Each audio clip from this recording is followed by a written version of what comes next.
السلام علیکم ورحمۃ اللہ وبرکاتہ۔ بسم اللہ الرحمن الرحیم۔ اللہم صلی علی محمد وعلی آل محمد کما صلیت علی ابراہیم وعلی آل ابراہیم انک حمید مجید۔ اللہم بارک علی محمد وعلی آل محمد کما بارکت علی ابراہیم وعلی آل ابراہیم انک حمید مجید۔ عن ابی ہریرہ رضی اللہ عنہ قال بعث رسول اللہ صلی اللہ علیہ وسلم عمر علی الصدقہ الحدیث وفیہ واما خالد فقد احتبس ادراعہ واعتادہ فی سبیل اللہ، متفق علیہ۔ حضرت ابو ہریرہ رضی اللہ تعالیٰ عنہ سے روایت ہے، وہ فرماتے ہیں کہ جناب نبی کریم صلی اللہ علیہ وسلم نے حضرت عمر رضی اللہ تعالیٰ عنہ کو صدقہ کا عامل بنا کر بھیجا، اور پھر آگے حدیث میں دیگر باتیں بھی ہیں، اور اس میں آگے پھر یہ مذکور ہے کہ اور خالد رضی اللہ تعالیٰ عنہ تو انہوں نے اپنی زرہوں اور جنگی آلات کو اللہ کی راہ میں وقف کر دیا ہوا ہے۔ یہ حدیث مبارکہ صحیح بخاری اور صحیح مسلم کی متفق علیہ روایت ہے۔ وقف سے متعلق کسی چیز کو وقف کرنا، اس سے متعلق احادیث انشاءاللہ ذکر ہوں گی، تو اس حدیث مبارکہ کو بیان کر کے سب سے پہلے تو جو مسئلہ ثابت کیا ہے کہ حضرت خالد رضی اللہ تعالیٰ عنہ نے اپنے جنگی سامان کو اللہ کے لیے وقف کیا ہوا تھا۔ اس کا معنی کیا ہے کہ وہ خود بھی غزوے میں اس جنگی سامان کو استعمال کرتے تھے، اور کوئی اور اگر اس غزوات میں جا رہا ہوتا، جہاد پہ جا رہا ہوتا، تو اس کو بھی دیتے تھے کہ وہ جہاد کرے، اور جو مال وقف کر دیا ہے وہ وراثت کے طور پر تقسیم نہیں ہوگا، کہ وہ انسان کے مال کا حصہ نہیں ہے، بلکہ اس نے اللہ کے راہ میں جس کام کے لیے اس نے نیت کیا ہے وقف کیا ہے۔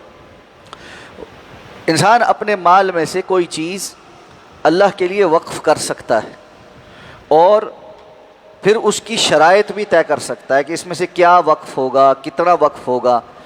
مثلاً اگر وہ یہ کہے کہ یہ پراپرٹی تو میری ہے، لیکن اس سے آنے والا کرایہ میں اللہ کی راہ میں وقف کرتا ہوں، تو جو اس سے آنے والا کرایہ ہوگا وہ پھر وہ وقف کے طور پہ خرچ کرے گا، لیکن وہ پراپرٹی اصل اس کی مال ہی رہے گی، اور جب وہ فوت ہو جائے گا تو پھر وہ وراثت کے طور پہ تقسیم ہوگی، کیونکہ اب وہ مال ہے جو وراثت ترکہ بن گیا۔ تو جب تک اس کا کرایہ اس کے پاس آتا تھا اس وقت تک وہ کرایہ وقف تھا۔ ظاہر بات ہے جب وہ فوت ہو گیا اب اس کا کرایہ اس کے پاس نہیں آتا، اب وہ جن کا مال ہے وہ کیا نیت کرتے ہیں وہ ان کے متعلق ہوگا۔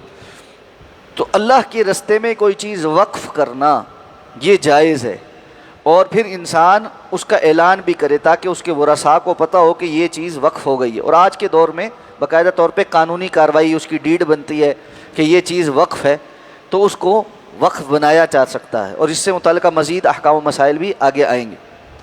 حدیث کا پہلا حصہ کہ اللہ کے رسول صلی اللہ علیہ وسلم نے حضرت عمر رضی اللہ تعالیٰ عنہ کو زکوٰۃ کا عامل بنا کر بھیجا۔ تو اسلام کا زکوٰۃ اکٹھا کرنے کا جو نظام ہے اس میں یہ ہے کہ حکومت کچھ لوگوں کی ذمہ داری لگائی، اور وہ لوگوں کے پاس جا کر ان کی زکوٰۃ کا حساب کر کے ان کو بتائیں گے اور ان سے زکوٰۃ وصول کریں گے۔ اور رسول اللہ صلی اللہ علیہ وسلم جن کو عاملین بنا کر بھیجتے تھے پھر ان کو کچھ ان کی تربیت بھی کرتے تھے۔ تو آپ فرماتے تھے کہ لوگوں کے پاس جانا اور ان کے مال کا جو سب سے بہتر حصہ ہے اس کو نہ چننا۔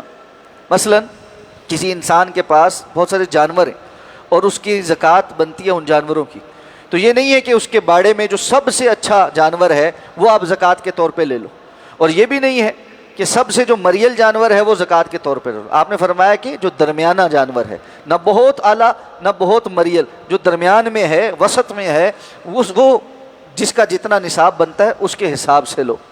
اور دوسرا یہ کہ عامل زکوٰۃ جو ہوتا ہے اس کو اس بات کی طرف توجہ دلانا کہ وہ انصاف سے اور امانت داری سے کام کرے۔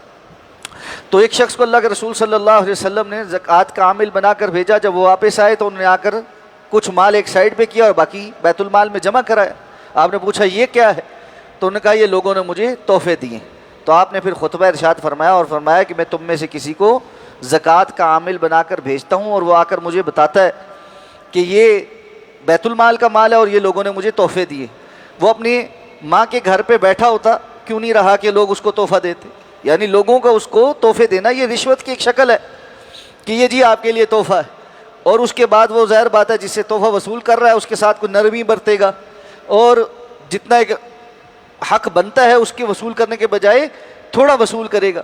تو یہ رشوت کی شکلیں ہیں جن کو ہم نے آج تحفہ، چائے پانی اور سروسز اس قسم کے نام دے دیے۔